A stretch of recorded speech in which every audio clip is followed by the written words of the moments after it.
America के Venezuela पर हुए हमले को लेकर के कुछ महत्वपूर्ण अपडेट्स आए हैं। ये अपडेट्स क्या हैं, इनको जल्दी से जान लेते हैं। सबसे पहली अपडेट यही है कि आप जानते हैं कि अमेरिका ने जो हमला वेनेजुएला पर किया है 3 जनवरी 2026 को, इसके माध्यम से वहां के राष्ट्रपति निकोलस माडुरो और उनकी पत्नी सिलिया फ्लोरेस को गिरफ्तार कर लिया गया है। निकोलस माडुरो को न्यूयॉर्क की मेट्रोपॉलिटन डिटेंशन सेंटर में रखा गया है और वहां पर अमेरिका ने उन पर कई आरोप लगाए हैं। सबसे पहला आरोप यही है कि निकोलस माडुरो, जो कि वेनेजुएला के राष्ट्रपति हैं, वो मादक पदार्थों की तस्करी में शामिल है। साथ ही वो नार्को टेररिज्म फैलाने में भी शामिल है। इस तरह के आपराधिक साजिशों में उन पर शामिल होने के अमेरिका ने आरोप लगाए हैं। दूसरा अपडेट यह है कि वेनेजुएला की जो सुप्रीम कोर्ट है, उसने वहां की उपराष्ट्रपति डेल्सी रोड्रिगेज ये हैं, इनको राष्ट्रपति घोषित कर दिया है। इनको राष्ट्रपति घोषित कर दिया है, कार्यवाहक अंतरिम राष्ट्रपति घोषित किया है। यानी ये राष्ट्रपति की जो शक्तियां हैं, उनके जो अधिकार हैं, उनके जो कर्तव्य हैं, उनका इस्तेमाल कर सकती हैं। इसके अलावा इस बात को ध्यान में रखने की आवश्यकता है कि सुप्रीम कोर्ट ने निकोलस माडुरो को पद के लिए पूरी तरह से अनुपस्थित घोषित नहीं किया है, क्योंकि अगर वो पद के लिए पूरी तरह से अनुपस्थित होंगे तो वेनेजुएलन कानून के अनुसार 30 दिनों के भीतर राष्ट्रपति चुनाव कराने पड़ेंगे। इसलिए निकोलस माडुरो को पद के लिए पूरी तरह से अनुपस्थित घोषित नहीं किया गया है। तीसरा अपडेट महत्वपूर्ण यह है कि अमेरिका ने यह कहा है, ट्रंप ने यह कहा है कि वेनेजुएला का जो शासन है वो अमेरिका चलाएगा। विशेषज्ञों के अनुसार ऐसा हो सकता है अमेरिका भविष्य में नोबेल पुरस्कार विजेता, जो कि वर्ष 2025 की नोबेल पुरस्कार विजेता है, वेनेजुएला की विपक्षी नेता जिनका नाम है मारिया कोरिना मचाडो, उनके माध्यम से वेनेजुएला का शासन चला सकता है। इस बात के भी कयास लगातार चलाए जा रहे हैं।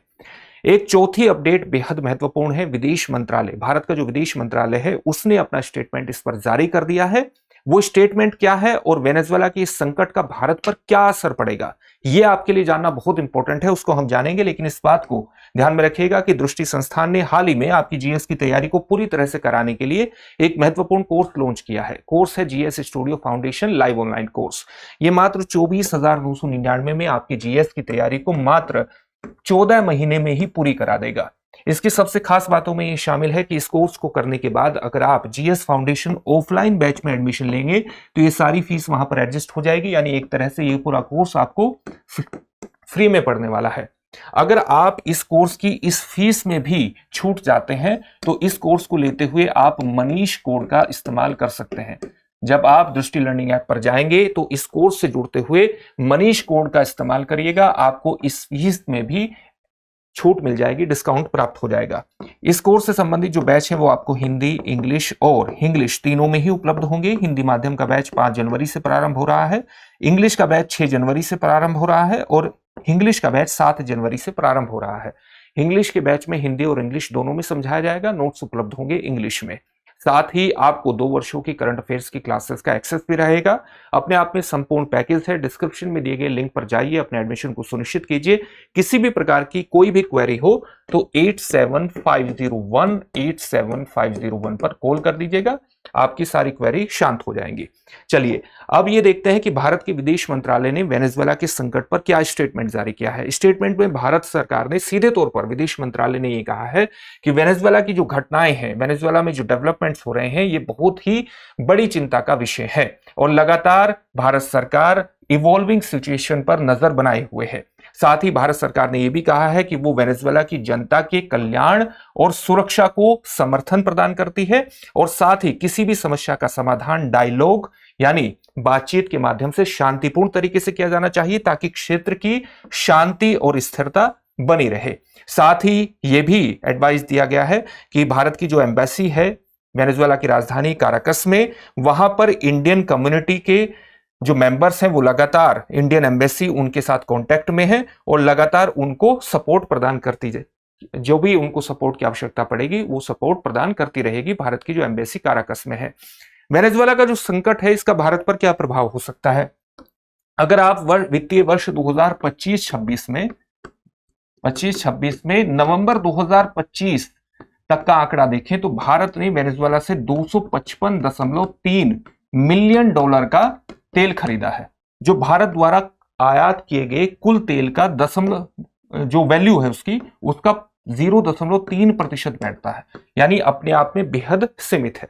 भारत ने वर्ष 2019 से ही वेनेजुएला से तेल कम खरीदने की शुरुआत कर दी थी। साथ ही वेनेजुएला से जो व्यावसायिक संबंध है उनको भी कम कर दिया था, क्योंकि अमेरिका लगातार वेनेजुएला पर प्रतिबंध लगा रहा था और अमेरिका द्वारा सेकेंडरी जो प्रतिबंध है उनकी भी एक आशंका थी। तो भारत ने व्यावसायिक संबंध पहले से ही वेनेजुएला के साथ सीमित कर दिए थे। हालांकि वेनेजुएला विश्व में कच्चे तेल का जो भंडार है उसमें सबसे ऊपर है। 303 अरब बैरल का यहाँ का कच्चे तेल का भंडार है, अरब बैरल, जो कि दुनिया के तेल भंडार का लगभग 18% बैठता है। और ये सबसे बड़ा कारण माना जा रहा है कि यूएस ने वेनेजुएला पर आक्रमण किया है। तो आप देख सकते हैं कि भारत पर जो इसका प्रभाव है बहुत सीमित होगा। साथ ही आप ये भी देखिए कि वर्ष 2000 में जो वेनेजुएला का प्रतिदिन तेल उत्पादन था, या आप कह सकते हैं कि जो वो तेल रिफाइन करता था, तेल निकालता था, वो था 3.2 बैरल, 3.2 मिलियन बैरल प्रतिदिन था। अब उसका तेल उत्पादन कितना है? अब है लगभग 8,50,000 के आसपास बैरल प्रतिदिन, 8,50,000 बैरल प्रतिदिन के आसपास है। और मुख्यतः उसका जो निर्यात होता है वो चीन को होता है, क्योंकि अमेरिकी प्रतिबंधों के बाद अधिकांश देशों ने इससे तेल खरीदना बंद कर दिया था। तो पहले ही उसका तेल जो उत्पादन है वो बहुत सीमित हो गया था। और ये तब है जब उसकी अर्थव्यवस्था, उसका जो टोटल राजस्व है उसका लगभग 60% केवल तेल से आता है। तो वो पहले से ही बहुत कमजोर हो गया था। वेनेजुएला के बारे में तो भारत पर जो इंपैक्ट है वो बहुत सीमित होगा। वेनेजुएला के बारे में कॉमन नॉलेज भी आपको होनी चाहिए। ये वेनेजुएला का मैप है। इसके उत्तर में यहाँ इसकी जो सीमा है वो कैरिबियन सागर से लगती है। इसके पश्चिम में कोलंबिया देश है, इसके दक्षिण में यहाँ पर ब्राजील देश है, इसके पूर्व में गुआना देश है। इसकी जो टोटल पॉपुलेशन है वो 2,80,00,000 है, लगभग 2,80,00,000 है। और अधिकांश जो पॉपुलेशन है यहाँ, जो उसकी राजधानी है काराकस, आप देखेंगे कि काराकस और उसके आसपास के इलाकों में ही 50 लाख लोग रहते हैं। अधिकांश जो पॉपुलेशन है वो उत्तरी हिस्से में बसी हुई है। अगर आप भौगोलिक स्थिति देखें तो आप एंडीज पर्वतमाला के बारे में आपने सुना होगा। ये यहाँ कोलंबिया से शुरू होकर के इसके इस तट तक फैली हुई है। साथ ही ब्राजील के उत्तरी हिस्से के जो अमेजन वर्षा वन है वो कोलंबिया के दक्षिण तक, यहां तक फैले हुए हैं। अधिकांश पॉपुलेशन वेनेजुएला की उत्तरी क्षेत्र में इस स्थान पर बसी हुई है। 2,80,00,000 की पॉपुलेशन है। तेल भंडारों के दृष्टिकोण से विशेष रूप से महत्वपूर्ण है। साथ ही यहां पर कोयला, लोहा, सोना और बॉक्साइट जैसे भंडार भी विशेष रूप से पाए जाते हैं। तेल भंडार के अंतर्गत मराकाइबो, ये इसका जो उत्तर पश्चिमी क्षेत्र है, और जो मध्य या उत्तरी मध्य क्षेत्र है ओरिनोको बेल्ट, ये विशेष रूप से तेल क्षेत्र के लिए जानी जाती है। कितना उत्पादन है और कितना इसका भंडार है वो तो हमने जान ही लिया। ये सामान्य जानकारी इसके बारे में हुई। अब यहां पर ये भी जान लेते हैं एक बार कि वस्तुतः जो अमेरिका ने हमला किया है और हमला करने के बाद जो प्रेसिडेंट ट्रंप ने प्रेस कॉन्फ्रेंस की है उसमें एक शब्द आया है डोनरो या डॉनरो। यह शब्द किस प्रकार से आया है और इसका इस्तेमाल क्यों हो रहा है? आप जानते हैं कि अमेरिका ने 19वीं शताब्दी के प्रारंभ में 1823 में एक सिद्धांत का प्रयोग किया था जिसको हम मुनरो सिद्धांत के नाम से जानते हैं। यह मुनरो सिद्धांत आया था अमेरिका के 5वें राष्ट्रपति जेम्स मुनरो के नाम पर। यह सिद्धांत क्या था? अमेरिका चाहता था कि जो पश्चिमी गोलार्ध है, विशेष तौर से जो अमेरिका महाद्वीप है, उस पर यूरोपीय हस्तक्षेप सीमित हो जाए। वहां पर यूरोप किसी भी तरह से नई बस्तियां न बसाए, यानी उपनिवेशीकरण की प्रक्रिया को रोक दे, क्योंकि पश्चिमी गोलार्ध में अमेरिका ही एक तरह से डोमिनेंट है, उसी का वर्चस्व होना चाहिए और इसके बदले यूरोप के किसी मामले में अमेरिका हस्तक्षेप नहीं करेगा। यह 1823 में मुनरो सिद्धांत सामने आया था।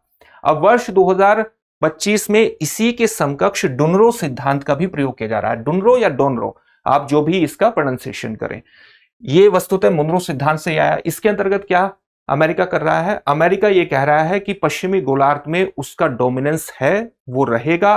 और डोनाल्ड ट्रंप ने सीधे तौर पर कह दिया है कि वेनेजुएला पर हुए हमले के बाद उसके इस डोमिनेंस को कोई क्वेश्चन करने की हिम्मत भी नहीं करेगा, ये उन्होंने कह दिया। और साथ ही इस सिद्धांत में यह भी माना जा रहा है कि पश्चिमी गोलार्ध के जो संसाधन है, अमेरिका में स्थित जो संसाधन है, उस पर अमेरिका का अधिकार है, चाहे वो मिलिट्री स्ट्राइक के माध्यम से उनको ग्रहण करे या किसी तरह की लैंड स्ट्राइक के माध्यम से या मिलिट्री ब्लॉकेड के माध्यम से उनको हासिल करे। यानी एक तरह से जो अमेरिका या पश्चिमी गोलार्ध के रिसोर्सेज हैं, संसाधन हैं, उनको उसने फिर से रिक्लेम कर दिया है, अपने वर्चस्व को फिर से स्थापित करने की कोशिश की है। और इसके लिए यहां डोन शब्द जो आया है ये डोनाल्ड ट्रंप से आया है। मुनरो का जो रिप्लेसमेंट हुआ है ये डोनाल्ड ट्रंप के नाम से आया है, इसलिए इसको डुनरो या डोनरो नाम से संबोधित किया जा रहा है। ये नया कॉन्सेप्ट है और आपके आईएएस एग्जामिनेशन के लिहाज से विशेष रूप से महत्वपूर्ण हो सकता है, इस बात को ध्यान में रखिएगा। जो साउथ अमेरिकन कंट्रीज हैं उनका इस पर किस प्रकार का रवैया हो सकता है, इसका भी एक जायजा हमें लेना चाहिए। साउथ अमेरिकन कंट्रीज का सामान्य तौर से इस हमले के पहले क्या रवैया रहा है अमेरिकी और वेनेजुएला के संबंधों को लेकर के, अमेरिका और वेनेजुएला के संबंधों को लेकर के, क्योंकि संबंध तो बहुत दिनों से खराब चल रहे थे। इस पर एक सामान्य नजर डाल लेते हैं। ये जो विश्लेषण है ये अमेरिकी हमले के पहले का है। जो अर्जेंटीना है, जो यहां पर स्थित देश है, ये वस्तुतः वहां पर जेवियर मिली की सरकार है, वहां के राष्ट्रपति जेवियर मिली है और उनको प्रो यूएस माना जाता है, यूएस का समर्थक माना जाता है। त्रिनिदाद एंड टोबैगो यहां पर स्थित एक कैरिबियन देश है, ये त्रिनिदाद एंड यहां पर है, तो इसको भी प्रो यूएस माना जाता है। डोमिनिकन रिपब्लिक एक महत्वपूर्ण देश है, कैरिबियन देश है, इसको भी प्रो यूएस माना जाता है। मैक्सिको जो कि लैटिन अमेरिकी देश है, अमेरिका के दक्षिण में स्थित है, ये वस्तुतः अमेरिका के द्वारा जो कैरिबियन सी में हाल ही में ब्लॉकेड किया गया था, जो तेल के टैंकर जा रहे थे वेनेजुएला के और उसके प्रति एक ब्लॉकेड की नीति अपनाई गई थी, उसके खिलाफ था, एंटी ब्लॉकेड रवैया इसने अपनाया था। ब्राजील ने भी अमेरिका की अलग अलग नीतियों के खिलाफ बहुत ही कॉशियस ऑपोजिशन का रवैया अपनाया हुआ है। क्यूबा और बोलिविया दो महत्वपूर्ण देश हैं जो कि मादुरो के शासन में के समर्थन में रहे। ये वेनेजुएला है और क्यूबा यहां पर कैरिबियन देश है और ये बोलिविया है। ये दोनों मादुरो शासन के समर्थक माने जाते हैं। ग्रेनाडा जो कि कैरिबियन देश है ये न्यूट्रल माना जाता है। और साथ ही जो कोलंबिया और चिली है, यानी यहां पर आप देख सकते हैं ये कोलंबिया है और ये चिली देश है, ये वस्तुतः कंसर्न्ड न्यूट्रल रहे हैं। ये हाल ही की घटनाओं से चिंतित हैं, लेकिन एक तरह से इनका न्यूट्रल रवैया माना जाता है। ये हमले से पहले की स्थिति है। तो सामान्य तौर से आपको पता लग गया होगा कि साउथ अमेरिकन की कंट्रीज जो हैं वो दोनों तरफ आपको सामान्यतः दिखाई देंगी। कुछ शासन जो है वो मादुरो के समर्थन में दिखाई देते हैं, कुछ न्यूट्रल भी दिखाई देते हैं, कुछ अमेरिका के समर्थन में भी दिखाई देते हैं। पूरे विश्व ने इस घटना पर अलग अलग प्रतिक्रियाएं अभिव्यक्त की हैं।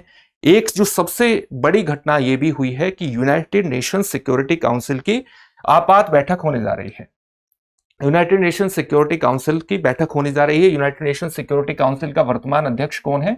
सोमालिया है। तो सोमालिया ने रूस और चाइना के सपोर्ट से इसका एक तरह से आग्रह तो कोलंबिया के द्वारा भी किया गया था, कोलंबिया के द्वारा आग्रह किया गया था यूनाइटेड नेशन सिक्योरिटी काउंसिल की बैठक का, और यह बैठक सोमवार को होने वाली है, यानी 5 जनवरी 2026 को होने वाली है कोलंबिया के आग्रह पर। और यूनाइटेड नेशन सिक्योरिटी काउंसिल का वर्तमान अध्यक्ष कौन है? सोमालिया है। यूनाइटेड नेशन सिक्योरिटी काउंसिल की जो आपात बैठक बुलाई जाती है वो सामान्य तौर से यूएन चार्टर के आर्टिकल 99 के तहत बुलाई जाती है। और साथ ही जो उसके प्रोविजनल रूल्स ऑफ मीटिंग है, प्रोविजनल रूल्स ऑफ प्रोसेसेस हैं, जो सामान्य प्रोविजनल रूल्स ऑफ प्रोसेसेस हैं, प्रक्रिया के जो अनंतिम नियम है, उनके तहत भी वो आपात बैठक बुला सकता है। अब ये किस नियम के तहत बुलाई गई है, इस पर भविष्य में कोई ना कोई सूचना आ ही जाएगी। अभी तक हमें ये पता है कि यूनाइटेड नेशन सिक्योरिटी काउंसिल की आपात बैठक आर्टिकल यूएन चार्टर के आर्टिकल 99 और जो प्रोविजनल रूल्स ऑफ प्रोसीजर है उसके तहत बुलाई जाती है। तो ये बैठक होने वाली है, और इस बैठक में किस तरह के नतीजे या किस तरह की बातचीत होती है वो एक बात देखने वाली होगी। लेकिन इस बात को ध्यान में रखिएगा कि यूनाइटेड नेशंस महासचिव एंटोनियो गुटेरेस ने इस हमले को बहुत ही खराब प्रेसिडेंट वाला बताया है, यानी एक ऐसा हमला बताया है जो कि सही संदेश नहीं देगा पूरी दुनिया को, और यूएन चार्टर और इंटरनेशनल कानून के भी खिलाफ इस हमले को एंटोनियो गुटेरेस ने बताया है। अब एक प्रश्न देख लेते हैं। प्रश्न है, वेनेजुएला के बारे में निम्नलिखित कथनों पर विचार कीजिए। पहला कथन है इसकी उत्तरी सीमा कैरिबियन सागर से लगती है। दूसरा कथन है वेनेजुएला के पास लगभग 303 अरब बैरल का तेल भंडार है। उपरोक्त में से कौन सा या से कथन सही है या है? आपके सामने ऑप्शंस हैं, केवल 1, केवल 2, 1 और 2 दोनों, न तो 1 और न ही 2। इस प्रश्न का उत्तर कमेंट बॉक्स में कमेंट करके जरूर दीजिएगा। फिर से एक नए सेशन में आपसे मुलाकात होगी। धन्यवाद। अब एग्जाम की तैयारी को और बेहतर करने के लिए हमारे चैनल को लाइक, शेयर और सब्सक्राइब करना ना भूलें।